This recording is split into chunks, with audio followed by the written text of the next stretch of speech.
Hi everyone, welcome to our DEL4ALL World Café webinar.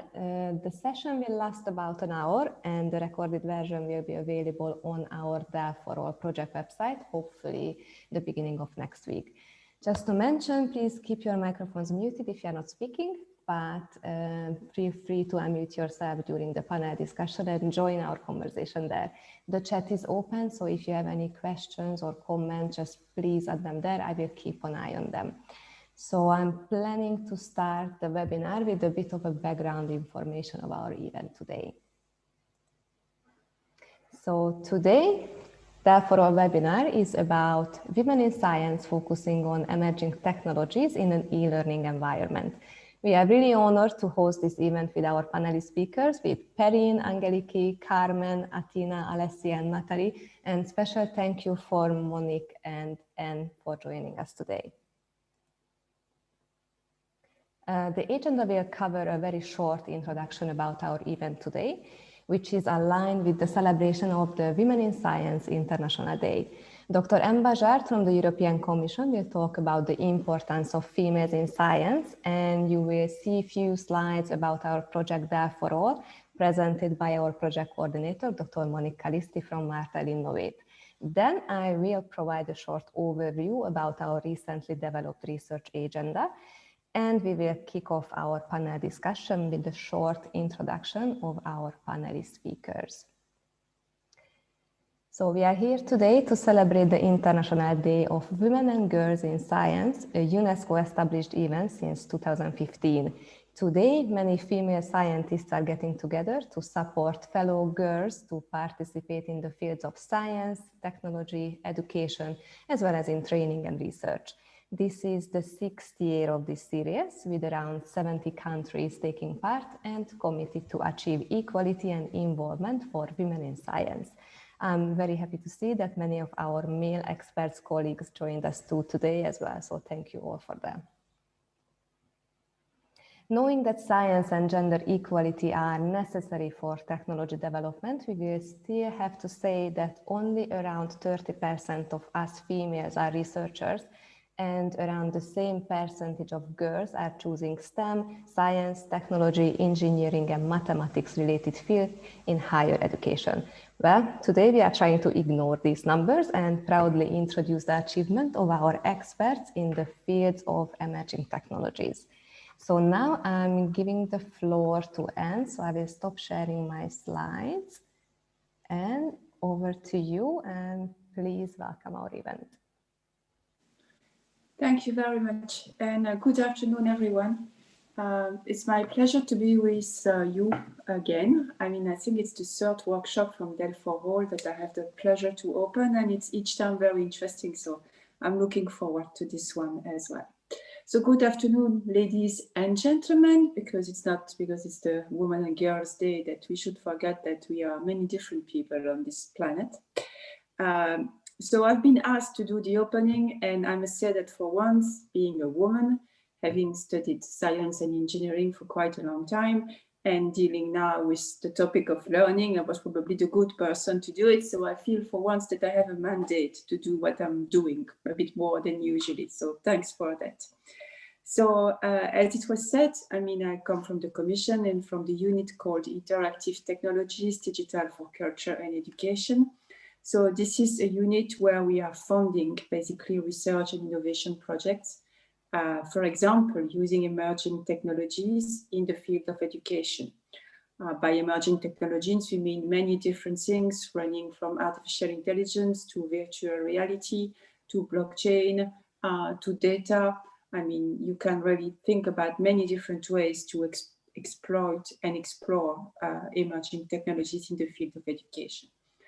It's also a very interdisciplinary domain where you need people coming from various horizons, computer scientists, social science experts, end users such as teachers, students, head of schools, but also the administration, the ministries, and we need everyone to gather efforts. So it's very multiple in various ways and in domains, but also in gender, I would say.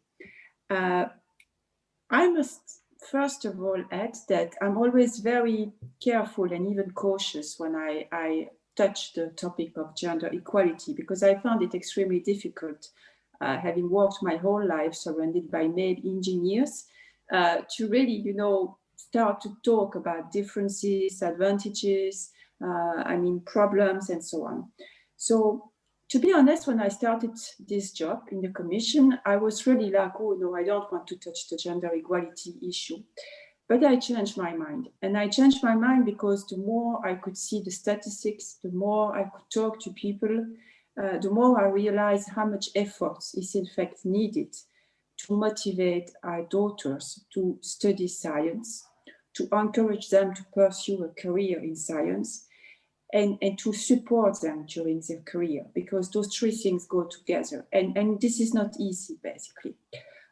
You will have all heard about the latest official European statistics that show that only 18% of ICT specialists in the EU today are women. This is very, very few. Women are clearly underrepresented at all levels in the digital sector. Also, this is a sector which is rapidly growing, in need of, you know, skilled people. So we miss resources there. We miss half of the people resources, but also maybe different ways to see things, to deal with problems, to create and to project the future. So it's really a missed opportunity for various reasons. In the education sector in 2017, there were nearly 6 million people working as school teachers in the EU. And there it's the opposite. We have 72% of women as teachers. This is not a bad thing as such, definitely not, but it needs to be put in perspective when you compare to the percentage of people who feel confident in using ICT in classes. And there you can see that women feel much less confident in coding, maintaining blogs, using websites, programs, apps, and so on, which shows that the more women you have, but the more people you have who maybe are not too keen to use digital in their classes. So those two things makes, I think, the thing particularly complicated in the field of women, science, and education. So basically what we need to do is that we need more women in science, period. I think this is obvious to everyone. And one of the things I very often mention is that I think what we need are role models. And we will have plenty of excellent experts soon who can definitely be considered as role models, because this is what is missing for young girls and students. And definitely what I missed when I was young is someone you can really rely to and imagine yourself as this person in the future. Because if you only see male engineers, it's difficult to know what you can do in this world. But it's changing. I think it's really getting better. Just have a look at movies and series those days. Astronauts, doctors, engineers, scientists, more and more often they are women, and they are just normal women. They are not superwomen. They are just like, anybody can be. So anything can help, and we can help, all of us, men and women, to make sure that society benefits from the contribution of everyone, with the goal of building better and more promising tomorrows. And we definitely need hope and goals those days. I think everyone will agree with that. It's one of those goals that we can work on, and this workshop will contribute to it. So I wish you all a very interesting and fruitful workshop. Thank you, Anne. I'm giving the floor now to Monique for the DEL4ALL project introduction, and I will share back my slides because I have Monique's slides. Monique, you will have to tell me when I need to click next.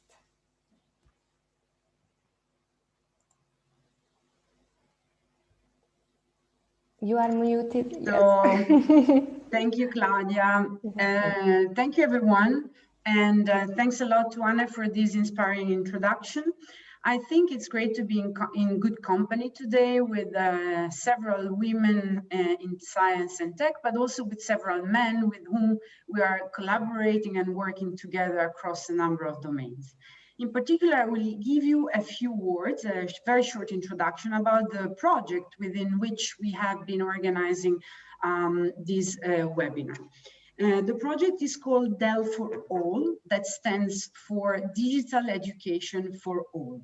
And the ambition of our project is to support the development of a unified strategy at the European Union level, while ensuring unleashing the power of digital transformation, especially to offer new opportunities for women and men, for girls and boys, for education and for the economy. As we know, it's not only a matter of educating and inspiring new generation, it's also a matter of making sure that older generations have the right digital skills, especially in these extreme conditions of remote working and remote schooling, remote education, to be able to provide the services our society needs. Next slide. Sorry, yes. So as you can see, the activities of the project revolve around three main objectives. The first one is to create a solid knowledge base. As you know, there's a lot of research, there is a lot of innovation in the field of digital enhanced learning and EdTech. Our ambition is to create a knowledge base that helps all target stakeholders to access important know-how. Then we are at work to develop a collaborative and sustainable ecosystem where indeed the participation of several types of organizations and individuals will be the key for a multidisciplinary approach. Finally, we are at work for identifying what are the strategic priority and guiding criteria for developing a stronger agenda and a stronger vision for the next generation Europe, not only intended as the one that has to recover from the pandemic, but intended as the Europe we want to build. Next slide. So there's not a lot of, there's not much time, and Claudia will go more into the details about the research agenda. So here I wanted just to highlight a couple of points.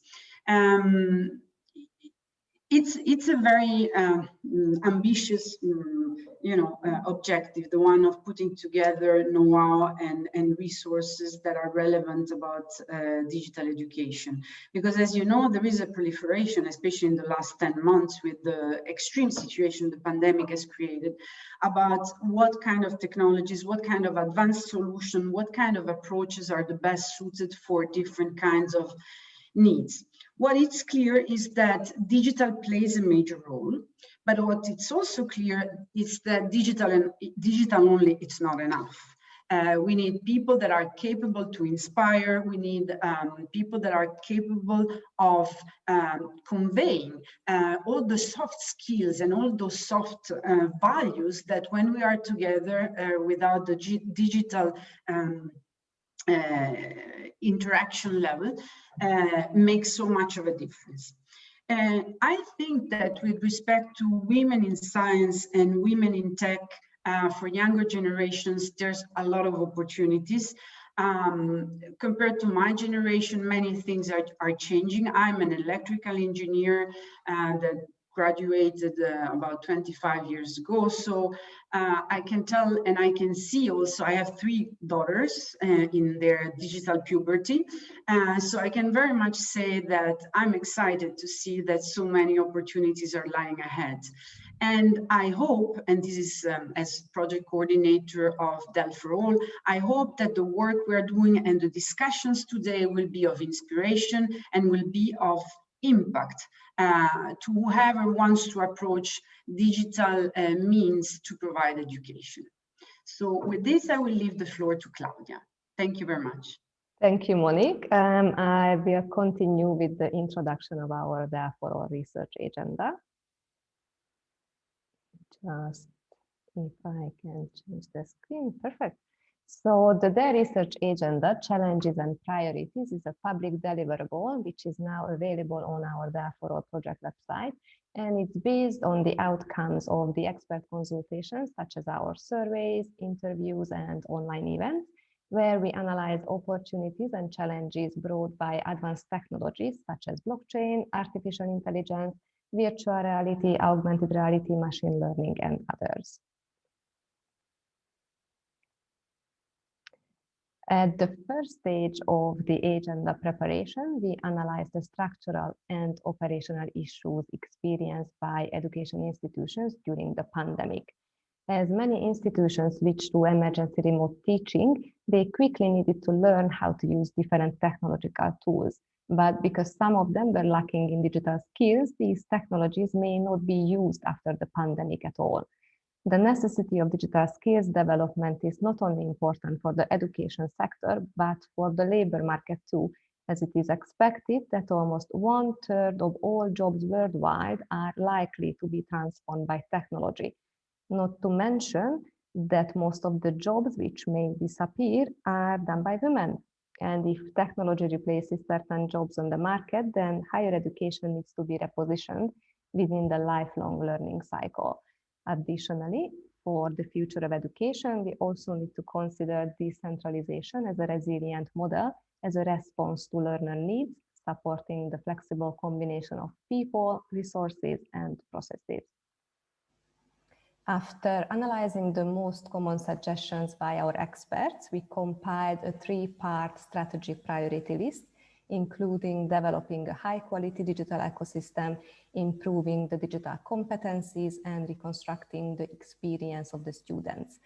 Then we mapped these emerging technologies to the research needs and created our research questions, which could fulfill the needs stated in the above-mentioned strategic priorities, but could also add value to digital learning. As you can see, we identified areas where we can use different technologies, for example, chatbots using natural language processing, certifications issued on blockchain, Internet of Things platforms, learning outcomes analyzed by artificial intelligence, digital games in classrooms, augmented reality laboratories, and the use of virtual reality in teaching. In the next stage, we will further develop our work with identifying new priority action points, and we will look for more research questions and use cases too. The final version of the DEL research agenda will be completed by the end of June this year. And in the meantime, I would like to say a huge thank you for our experts helping us in this work. So just to summarize, today we are trying to cover several topics, including blockchain in higher education, where Perrine and Carmen could share exciting information. We will cover blockchain credentials from the view of industries from Angeliki and Natalie. We can learn more about the impact of technological transformations, instructional design, and quality assurance for e-learning from Athena and Alessia. But now I'm going to call our panelist speakers one by one for their introduction. So I'm giving the floor now first to Perrine, and I will stop sharing my slides. Perrine, over to you.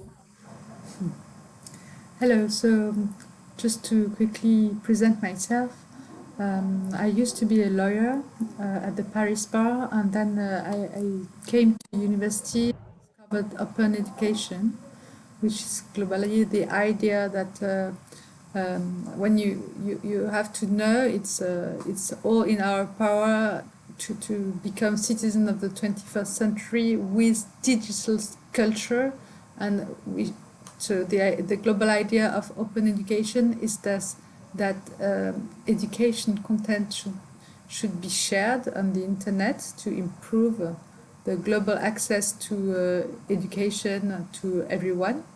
So it's you can think of Wikipedia, of course, which is all under Creative Commons license. And also due to this pandemic and the lockdown, a lot of people just began to think about what this means, really, to draft the lessons and share it on Moodle, or and what they should do to make people quote them, and where it goes once you have shared it to students, and so on. So this open education thematic made me become an expert in that field. I am now a member of the board of Open Education Global, where I am. I organized in November a big event called Open Education Global Francophone, which was the first edition And secondly, I am also representing France within the European Blockchain Partnership and working on how this way of certifying students' outcomes is essential, particularly in that moment, and making it happen within my university. Thank you, Perrine. I'm giving the floor now to Angeliki. Thank you, Claudia. Thank you, everyone, for joining us. And I believe it's a very nice opportunity to have an exchange of views related to science, technology, and innovation. So my name is Angeliki indeed, and I'm working as Senior Manager at Huawei Technologies in Brussels, focusing on the policy aspects of artificial intelligence, blockchain, and also the role of ICT in the context of the European Green Deal. I'm a member of the Hellenic Blockchain, of the board of the Hellenic Blockchain Hub, and also a member of the Innovation Task Force of BELTUC. And before joining Huawei, I was working as an advisor to the European Commission for almost 5 years in its deployment, social affairs and inclusion, where I was focusing in particular on the ESCO project, which is the European Skills, Competencies and Qualifications classification, and also into micro-credentials. It's a section of the digital sign credentials of the new Europass, which is part of the framework that tries to bridge, let's say, the digital gap with education. And I'm looking forward to our discussion today. Thank you, Angeliki. Now, Carmen, over to you. Thank you, Claudia. Hello, everyone. I'm very glad to be here with you. Since it's been already 35 years from my graduation, I could speak a lot of things about my career as a computer science engineer. When I graduated, almost half of the students were young women. Now in Romania, a quarter of the graduates from ICT specializations are women, so the percentage is a little lower, but we have a lot of very skilled and talented women in this domain. Speaking about myself, you can imagine I had to learn a lot of technologies, a lot of programming languages. I'm also a good developer. And 20 years ago, when I became an online facilitator for the University of Maryland, for which I acted as an online teacher for 12 years, I started with this wonderful world of online education and open education, conceiving, building collaborative platforms. I built one in Perl at the beginning of 2000, and there I could host a lot of online workshops and courses. I was a kind of pioneer here, and I had the privilege to have as participants in those workshops Stephen Dawes and George Siemens, who, you know, they are real gurus in e-learning and the ones that created the paradigm of massive open online courses. So I try to bring open educational resources and these new innovative learning practices by doing myself, by participating in different projects, and by providing to the Ministry of Education different proposals for strategies. And 4 years ago, I started with blockchain, which is very well connected with open education. The first academic course was the one designed by myself, also the system to issue digital credentials. Now we are running the first postgraduate program for blockchain in Romania. And also we could introduce policies related to digital credentials in our strategy for the Romanian Ministry of Education. Thank you for having me here and for being able to share with you. Thank you, Carmen. Now I'm giving the floor to Atina. Hi, thank you for the invitation. I think this is an important initiative in the sense that there are challenges, and we experience them, I think, more. Some of them have accelerated during the pandemic, especially in countries where there's no homeschooling. So there's issues there of who is doing what, and in the domestic arrangements, and also in relation to projects, because of course any planned field work cannot happen, or we have to think through how to do field work because we cannot travel. But also I think it is more difficult for women that are researchers to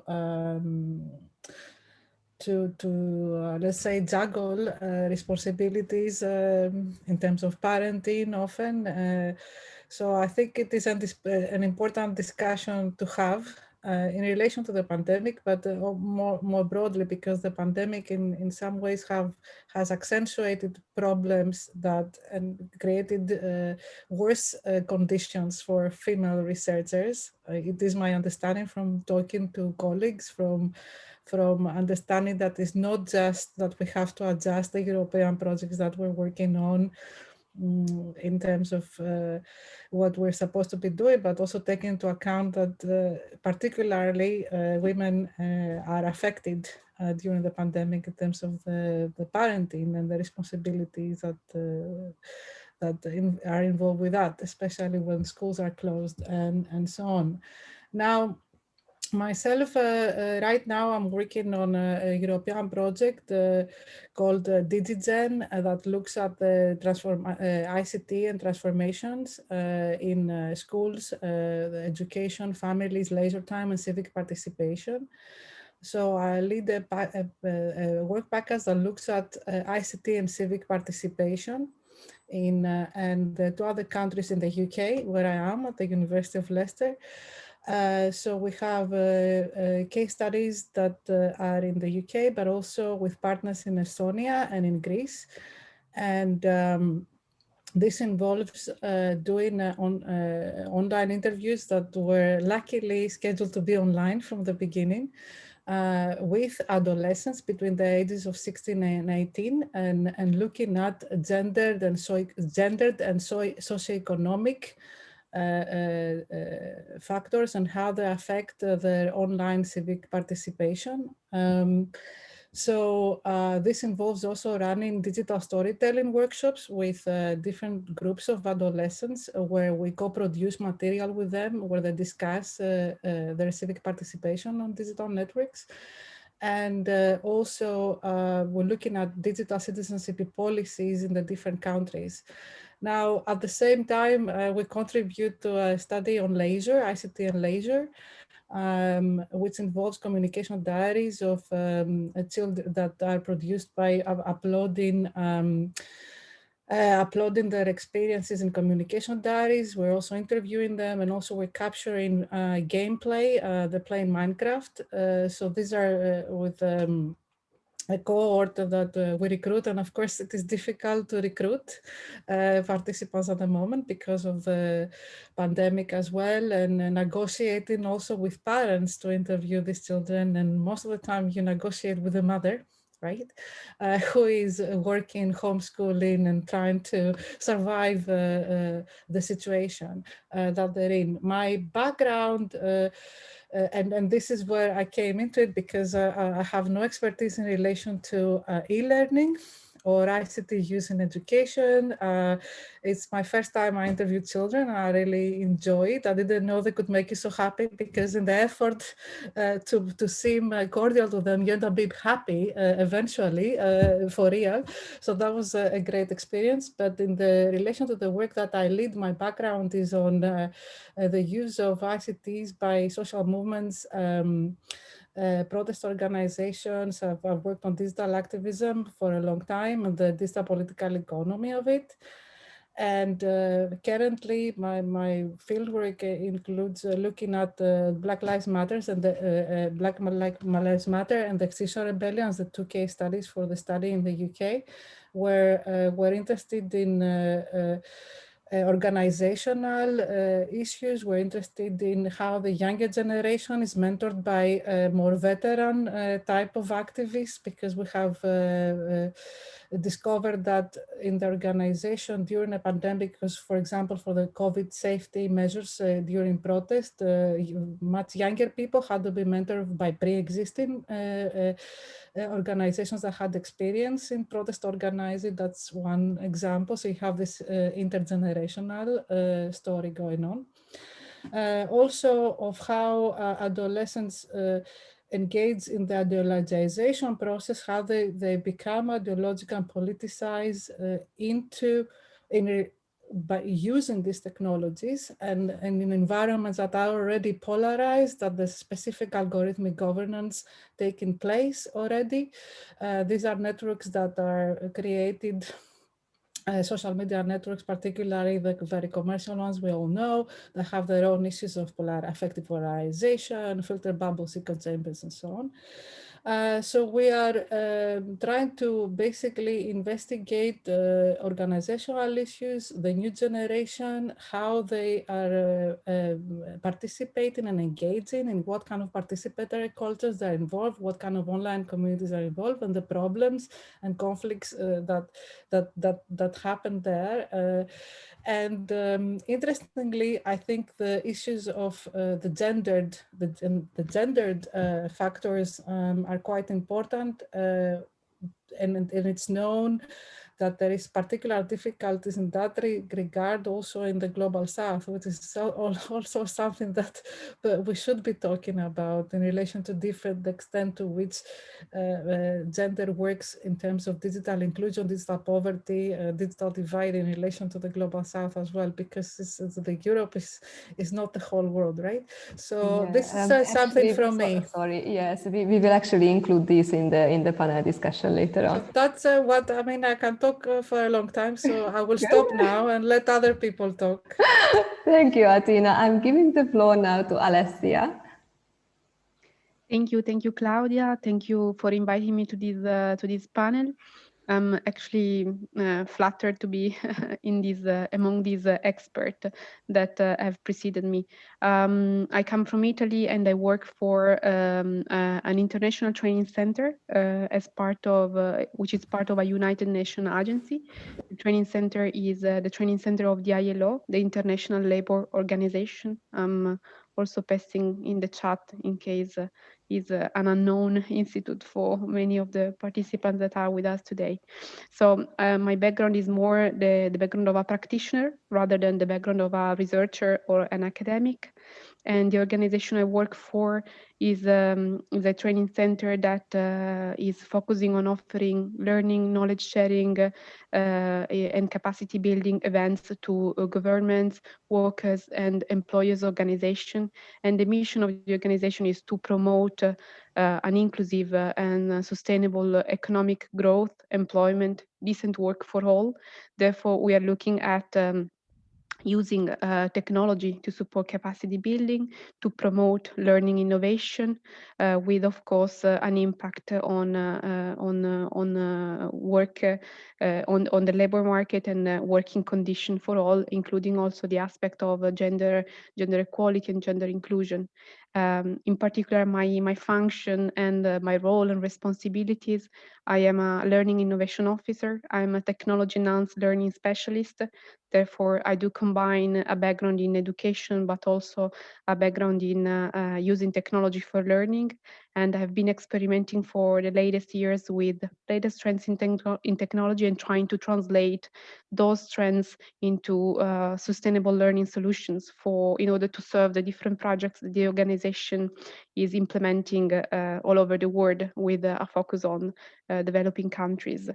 So happy to answer any question related to my working experience. Thank you, Alessia. So last but not least, Natalie, now the floor is yours. Hi, everyone. It's great to be here. So just a quick background on myself. The language of skills is universal, and the problems we're interested in solving are increasingly global. So I'm really happy we have the opportunity to have this conversation today. My own background is international. My parents were both software engineers who immigrated to the United States from Warsaw in the 1980s. I grew up between the US and Europe and witnessed the transformation of Poland from a Soviet model of political economy to a capitalist one. That inspired my own interest in social science, specifically in a science of culture with a focus on language, religion, and psychological development. I did doctoral work in anthropology and history, which I've been applying to the technology industry for the past several years. I joined a company developing new credentialing systems based in blockchain technology in 2016. I have a profound interest in bringing transformational technologies to market, which means creating the conditions for sustainability for fundamental research and development, as well as commercialization through applied use cases. So I work in business development, which is, a very broad category, but in my case, that work encompasses demand generation and marketing strategy, technology subject matter expertise and thought leadership, sales, partnership development, and of course, building inspired, cohesive, and high-performing teams. And it's these teams that ultimately change the world through the material solidarities of shared mission, shared constraints, and shared building. So I'm excited to talk about what we can build today. Thank you, Natalie. I think we can start our panel discussion. And I was thinking to start with a rather warm-up question, which was suggested by Alex, who is somewhere hiding in the back. The question would be, what does science, the term of science, cover in our world now? So we know it means knowledge, which is based on but not limited to research. It can be conducted by academia, governmental agencies, companies, institutions, but what it actually means to us, the term of science. Anyone would like to jump in on this question? I can start if you want, Claudia. That would be nice. Very good. So, as you rightly said, science covers knowledge based on research conducted by research institutions, governmental agencies, or companies. Then in this case, if science is knowledge, then more simply it is information. And in an era where information is made available to everyone thanks to digital technologies, being able to navigate the right information is super important, especially nowadays that with disinformation and all these challenges that we have, especially during the pandemic. So moreover, science or information, as I said, drives life in the sense that the world's advancement and sustainability, as rightly Natalie said, hinges on continuous development in science, technology, and innovation. So the pandemic showed us that we are capable of developing 95% effective vaccines with less than a year of research, which it's something that, for example, years ago we could not even imagine happening. So the remarkable efforts were led by dedicated teams of scientists, and these achievements were made possible thanks to the research that they had access and were capable to build from. So linking information than ever before in a united effort towards one goal, I think is what science is nowadays.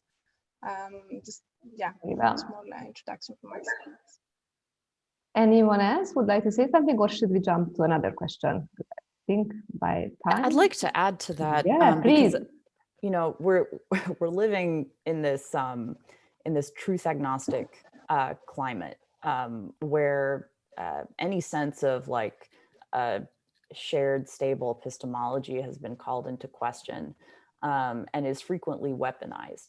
And so I think science has actually taken on an increasingly urgent importance as a language of truth, but not a purely subjective language of truth.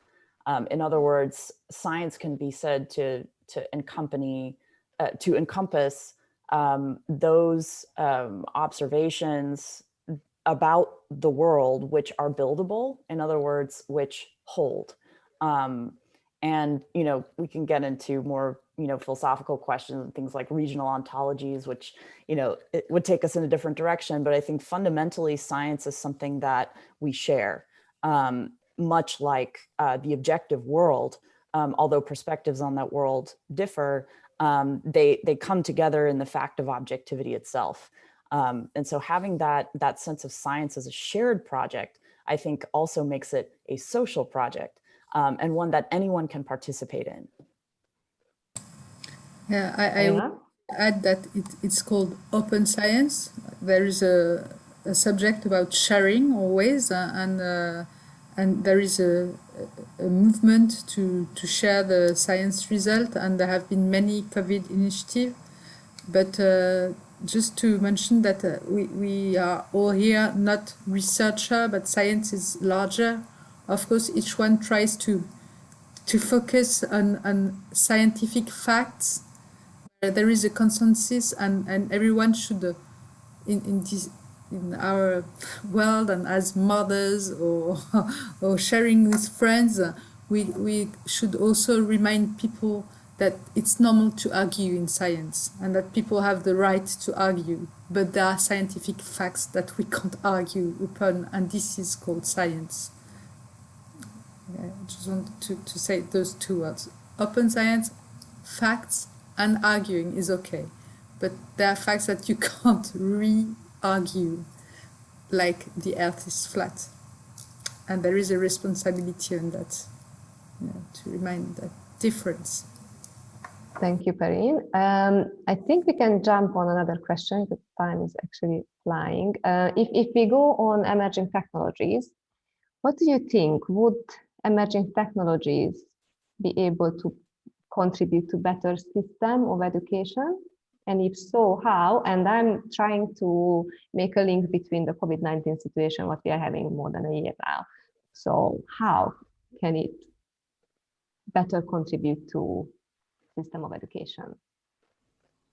I would start here and say that technology, especially during the last months, brought us together. In fact, all the world is a large university in which we can learn together, we can share, we can improve and upgrade our skills.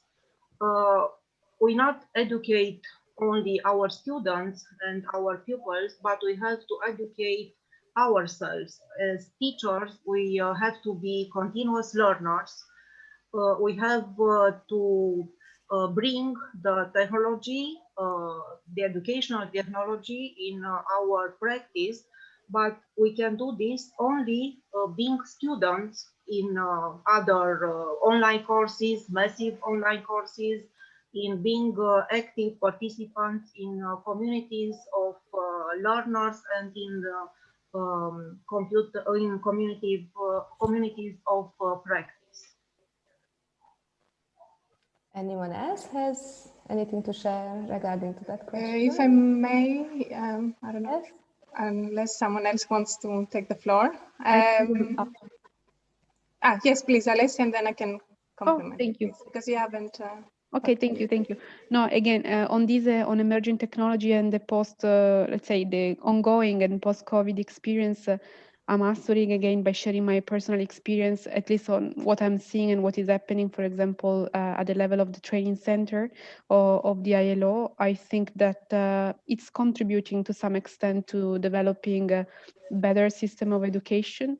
At least what is happening here is that we are working as a center on, for example, in the creation of a consolidated set of quality criteria for e-learning, for measuring learning journeys that are supported by technology, which was not there before, and we are now managing to have these consolidated at an institutional level. A second aspect is tracking data, tracking analytics. This is also something that even despite all the challenges and the obstacles that we are having, of course, and the fatigue that is also is a consequence also of pushing everything online, we are now able to have a basis of data to better analyze the impact, or at least the results of our educational efforts. And last but not least, I think that before we were used to see technology as different tools, as a plethora of tools that could support learning effort, educational effort to some extent, while now we, at least at an institutional level, we are looking at technology to build a digital ecosystem. So making sure that we can integrate technology and create learning journeys that are more integrated and supported at different level by different technologies without making the user sometimes aware of which technology we are using at each step. So these are my 3 points. And if I may, yes, thank you, Claudia. So I fully agree with what Alessia just mentioned. So indeed, digital technologies play an important role also in the current pandemic. And the pandemic also has shown that our education system needs to become future-proof, and I mean, the digital technologies can contribute to a more resilient, flexible, and open education system. However, while the adoption of digital technologies offered exciting opportunities in the future of education, it also showed that digital technologies need to be deployed in an inclusive way. I'm not sure if you have seen the recent research from UNESCO, but there it has been indicated that about 2/3 of the global student population were still facing major interruptions to their learning and schooling despite the adoption of digital technologies at schools. And this mainly because due to mainly the learners' inability to access education online and also other technologies. This actually research exposed the digital divide that is happening between high and low income students who do not necessarily have the same access and understanding of digital technologies as others. And there, I mean, in high-income countries, like for example in Europe, digital learning offerings covered over 80% of the population, but less than 50% in low-income countries.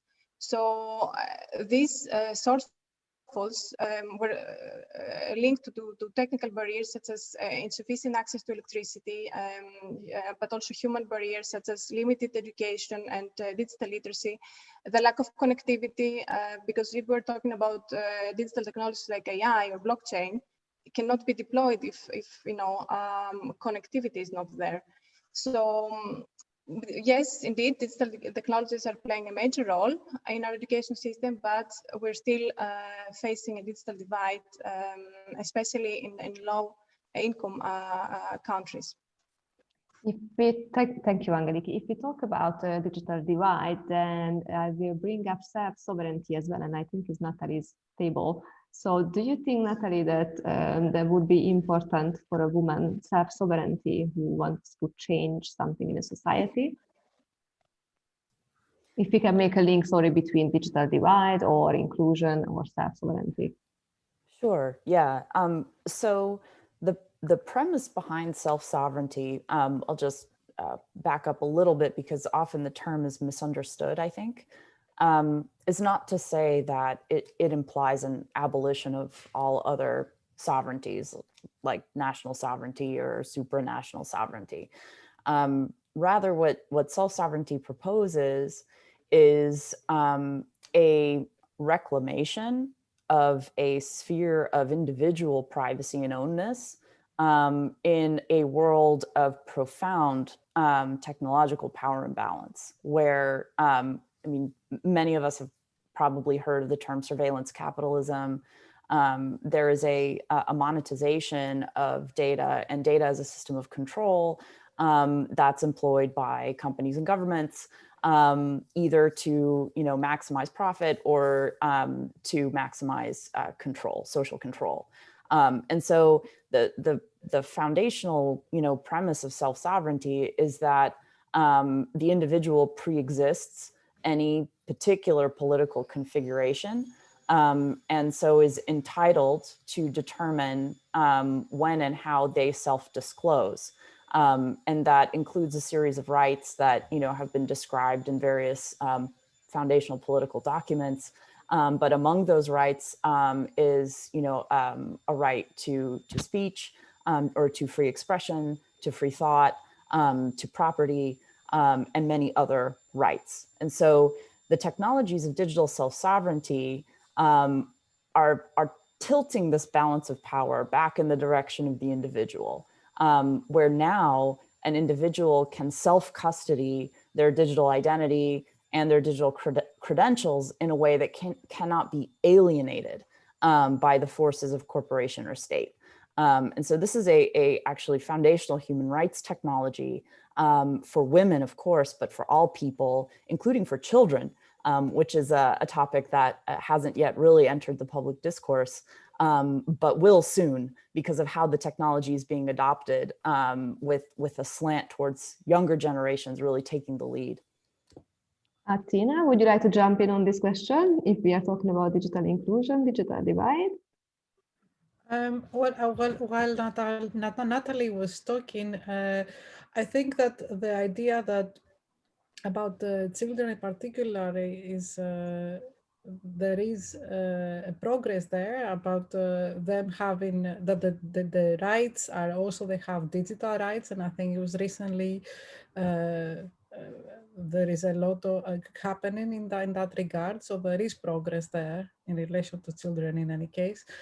I mean, some of this discourse, although for example, Natalie was critical about reverse capitalism and all that, I think still there is almost like this persistent techno-utopianism that the distributed ledger technology is gonna save, it's gonna be more private identity, it's gonna revolutionize, and then we're gonna have more self-sovereignty. And I think there is a little bit of techno-utopianism in that regard, in my view anyway, because sometimes these technologies, the way technology is implemented and actually when it goes out to the wild, right? There are issues that emerge that have to do with already inherent human biases that just tend to, in a way, reproduce, right? So if you put things in that are already have biases, gender bias, race biases, whatever, we've seen that in predictive algorithms, in health, in with the legal system, judges. So you see that it is not enough to say, oh, this new technology is going to guarantee this or that. The problem is, how does this gets implemented, right? Like in the wild, in the real world. And I think that's something to keep in mind if we're going to talk about digital media literacy, right? So if you are, for example, in a place that people can watch a video, but they can't even read, right? You have the problem of them consuming something that has gone viral that is perhaps disinformation or misinformation, meaning they don't understand that it is disinformation intended by certain actors to do certain things, right?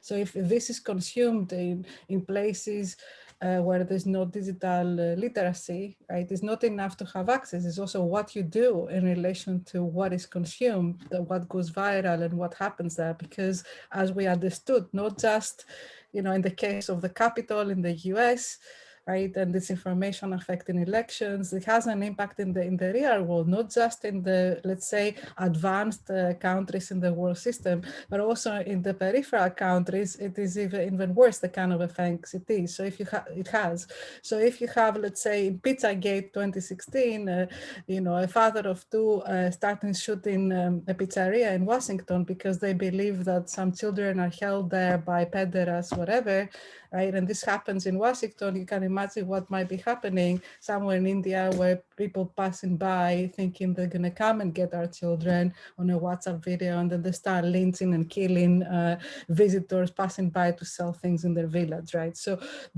in the sense of how technological devices are used and online communities form and information goes viral, it gets shared, right? Like all the processes that are involved in that and what happens in the real world, in the wild, right, is very important. So theoretically, philosophically, we can all say the individual should have rights and be sovereign and whatever. Unfortunately, in the real world, you have to deal with corporates, you have to deal with, so it's difficult to say that this or that technology is gonna guarantee my right, right? That is digital sovereignty or whatever else. I think there's a more systemic and other factors that are interplaying with all this, right? And they're constraining and enabling the individual in complex ways. Thank you, Athena. I think we can go back a bit from the emerging technologies to the International Day of Women in Science, if you don't mind, ladies.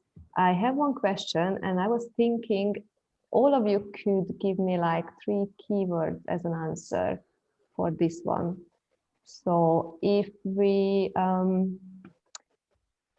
what advice would you give for a woman who were to choose your path as their future career?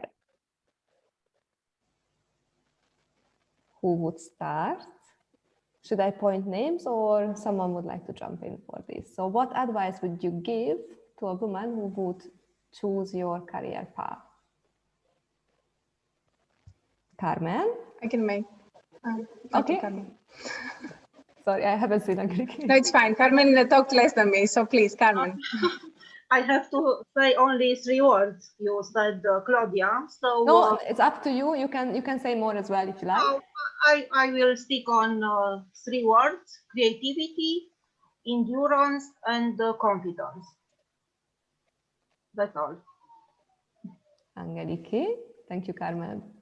I will be a bit longer, I'm afraid. So, as there are about 3 times more men than women work in the digital sector, I think it's important for women to empower each other, and it's something that I'm always trying to do, at least in the working environment I'm living. So we need actually to encourage each other and promote, women's inclusion in a male-dominated sector. So I personally like to encourage girls to take up ICT-related courses, but also professions. And this will not only address the gender gap in ICT, but also a digital skills gap in Europe. And in general, we need to stop telling women how hard it is to be a woman scientist, and start telling them about how amazing the job is with them being part of it. So we need to create a supportive, nurturing and flexible working environment for women, filled with respect and understanding. This is really my advice. Thank you, Angeliki. Perrin, what do you think? What advice would you give? I think it would be to trust yourself and trust other people. And trust is very important, and also find allies, and not only beyond women, of course. Know Alex Reck, people like him, you know, and see. Last thing, empowerment is something that is very badly translated into French. empouvoirment doesn't sound good. But we have all understood that it is about self-esteem and go for it. Fair enough. Endurance, Carmen. Endurance is very important. I call it perseverance. Yes. Thank you, Perrine. Alessia, over to you. What advice would you give? Well, I think that my colleagues have already like well framed and well said. I will not repeat, but maybe I can add like another word, another, let's say, mantra that I always repeat to myself every day, which is being able to learn, unlearn, and relearn. Because this is really like a field, but I'm not framing it as a challenging thing, but also as something that I love about the working in this sector. So it's a sector that is in continuous evolution, and it's making us facing a lot of challenges, but also being able to find opportunities and creating solutions. And I'm also, let's say, supporting what has been said by Angeliki about the necessity, the need, and also the need of creating a collaborative, supporting environment, enabling environment. So the need of supporting each other, and also the need to understanding that this is a like any technology enhanced learning solution is always like the result of a collaborative effort, and also the result of an effort carried out by a multidisciplinary team. So I like the fact that I can ask for help, and also that I can share I need something from my colleagues. So being able to tap into the expertise of others as well. Thank you, Alessia. Natalie? Yeah, so I've one sentence: fall in love with questions and problems, not answers or solutions. Very interesting point of view. Athena? Yes, I have three key things to say. One is that for me, everything is about bouncing back, right?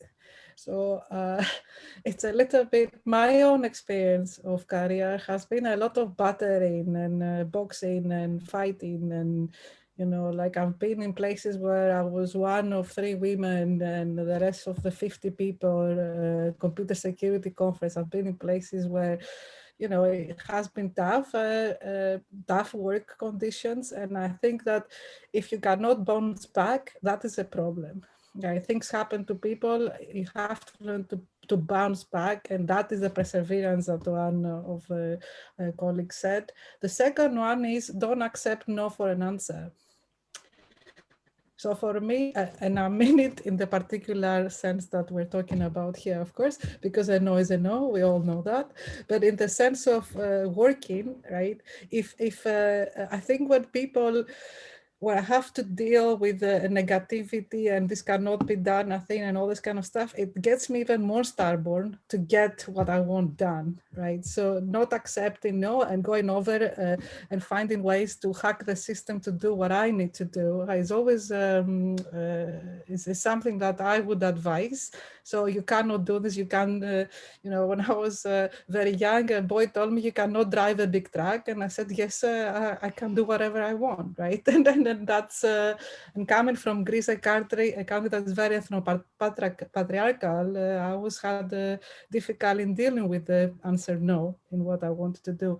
The third one, and I think that's very important, you have to be aware and reflecting on who you are and your own positionality, right? In your position in the world, right? And be able to reflect in the sense of be able to give up some of your turf, your academic turf, your researcher turf, your corporate turf, whatever that turf is, give up some of your power, right? Give some of this power up so you're actually able to exchange with other people. You cannot exchange with other people if you're not willing to give some of your own power up. And that's something to remember as well. So thank you. Thank you, Athena. And now is 7 minutes past 5, and we promised it will last about an hour. So I'm just asking Anne and Monique if they would like to give some some thoughts to the discussion before we close the webinar?